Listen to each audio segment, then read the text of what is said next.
Les bombardiers constituent l'élément le plus important des forces aériennes de la plupart des pays du monde. Ces oiseaux d'acier remplissent une fonction stratégique très importante, vaincre diverses cibles au sol. Quant aux États-Unis, qui occupent la première place dans le ciel, les vétérans Stratofortress B-52 y servent depuis plus d'un demi-siècle. Bien entendu, le pays dispose également d'autres machines en service, dont l'avion le plus cher du monde, à savoir le B-2 Spirit. Toutefois, si les premiers, malgré de nombreuses modifications et mises à niveau, n'atteignent pas les normes du XXIe siècle, les derniers sont trop coûteux pour le gouvernement. C'est pourquoi il a été décidé de créer un nouveau bombardier avancé répondant à tous les besoins du présent. Et son nom est B-21 Raider. Comment et pourquoi le nouvel avion a été créé, ce qui le rend différent de ses prédécesseurs et combien a coûté le programme de développement, nous allons le voir tout de suite. Voici Military News, visez bien. Les discussions sur la création d'un nouveau bombardier stratégique ont commencé au début des années 2000. Même si la guerre froide avait pris fin des années auparavant, il était nécessaire de disposer d'un avion capable de surmonter la défense aérienne de l'ennemi potentiel, de résister à des armes telles que le système de missiles anti-aérien S-400 et les chasseurs de 5e génération, comme le J-20 chinois et le Su-57 russe. Le programme de développement du nouvel avion a changé plusieurs fois de nom et d'exigence pour le prototype. Ainsi, il a d'abord eu le nom de code 2018 Bomber, puis il est devenu Next Generation Bomber. Enfin, il est devenu le bombardier d'attaque à longue portée.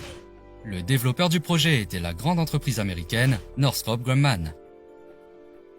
Il faut dire qu'elle n'a pas été choisie par hasard. Le fait est que Northrop Grumman est le leader mondial de la technologie furtive et la seule entreprise à avoir déjà une expérience de la création de tels avions. Cela inclut le B-2 Spirit dans son ensemble et des composants individuels pour le F-35, ainsi que les drones X-47B et Global Hawk. En 2016, le bombardier a été officiellement désigné sous le B-21. Un tel numéro pour l'avion n'a pas été choisi par hasard, car il est considéré comme l'un des principaux développements du XXIe siècle. En outre, comme vous l'avez peut-être déjà remarqué, l'avion a reçu un surnom, Raider, en l'honneur du raid Doolittle, un épisode de la Seconde Guerre mondiale, qui est, en fait, une réponse à l'attaque de Pearl Harbor. Il est également symbolique que le lieutenant-colonel à la retraite, Richard Hickel, le seul vétéran vivant du célèbre raid de l'époque, ait été présent à la cérémonie d'inauguration du projet. L'avion lui-même a été conçu à l'aide de la conception numérique et de techniques de fabrication avancées. L'assemblage du B-21 a commencé en septembre 2019 à Palmdale, en Californie. Le premier vol du Raider est prévu pour l'année prochaine, avec une acceptation en service en 2026-2027.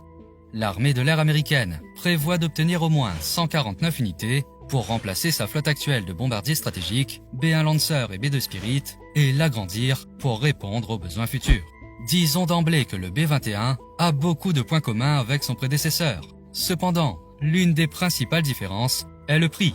Dans notre vidéo sur le Spirit, nous avons déjà parlé du coût fabuleux de cette machine, environ 2 milliards de dollars. Alors que la copie d'un Raider devrait coûter au gouvernement 500 à 550 millions de dollars.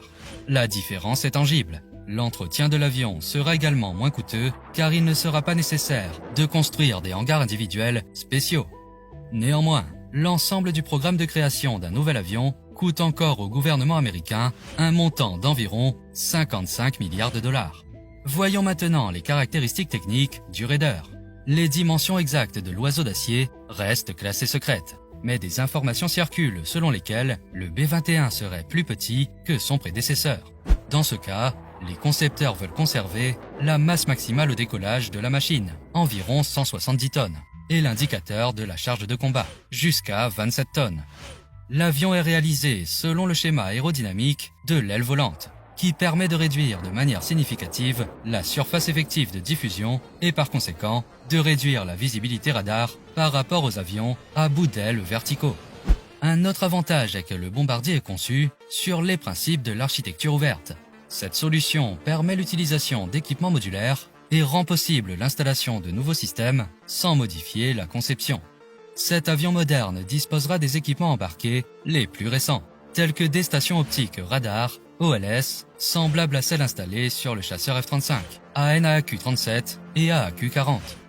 L'avion sera également équipé d'un radar actif à réseau phasé, à part.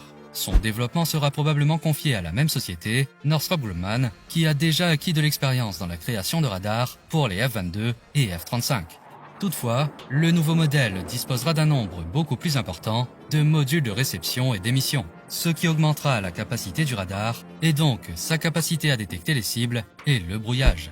La haute sensibilité de ces systèmes a permis au test de détecter le lancement d'un missile balistique à une distance de 1300 km ainsi que le tir d'un canon de char. Le système Link 16 et le système d'information C2 seront installés dans l'avion pour transmettre les données. En outre, il est prévu que le Raider soit équipé de la fonction de poste de commandement pour contrôler un essaim de drone. Et il existera très probablement sous peu une version sans pilote de cet avion. Une autre singularité évidente du Raider est sa longue portée. L'avion sera capable de voler sur environ 9000 km avec une charge de combat complète. De telles performances sont assurées par de puissants moteurs Pratt & Whitney. Le modèle exact et le nombre d'unités sont, bien sûr, classifiés. Mais selon les estimations des experts, il s'agira de 2 F-135, de la 5e génération de chasseurs. Ce que l'on sait, c'est que pour réduire le rayonnement thermique et la visibilité infrarouge, les moteurs seront montés à l'intérieur, les tubes de sortie se trouvant au sommet de l'appareil. On ne dispose pas encore d'informations exactes sur le type d'armement que portera ce bombardier. Mais les spéculations vont bon train. L'arsenal sera composé d'ogives conventionnelles et nucléaires. Parmi les premières, on trouve des missiles corrigés JDAM, Joint Directed Attack Munition, et AGAM-158 JASM, Joint Air-to-Surface Standoff Missile. Les Américains pourraient adopter pour cet avion le célèbre missile européen MBDA Meteor, à propulsion par stratoréacteur. Plus probablement, l'arme principale sera le missile Peregrine, développé par Raytheon et doté d'une tête chercheuse multimode. Les secondes seront probablement les bombes à gravité nucléaire B-61 et B-83, ainsi que l'AGM-181, un missile nucléaire à longue portée, LRSO, actuellement en cours de développement. Et comment oublier les armes laser dont on parle tant? La société Lockheed Martin travaille depuis plusieurs années sur le Laser Shield, Self-Protection High Energy Laser Demonstrator, qui pourrait bien faire partie de l'armement du B-21. Cependant, cette arme ne sera pas prête dans quelques années. Le projet B-21 s'avère très impressionnant. Équipement embarqué puissant, technologie furtive, large éventail d'armes, y compris même des ogives nucléaires, et tout cela à un prix assez raisonnable par rapport à son prédécesseur. Cependant, seuls 2 prototypes sur les 150 prévus ont quitté la chaîne de montage et ils prendront leur envol au plus tôt l'année prochaine. Le bombardier B-21 sera-t-il le bombardier du 21e siècle ou répétera-t-il le sort de son prédécesseur? Rien ne permet d'affirmer l'un ou l'autre pour l'instant. Partagez vos pensées et opinions dans les commentaires ci-dessous. N'oubliez pas non plus de vous abonner pour ne pas manquer la prochaine vidéo. Je serai très content si vous laissez un like. À bientôt!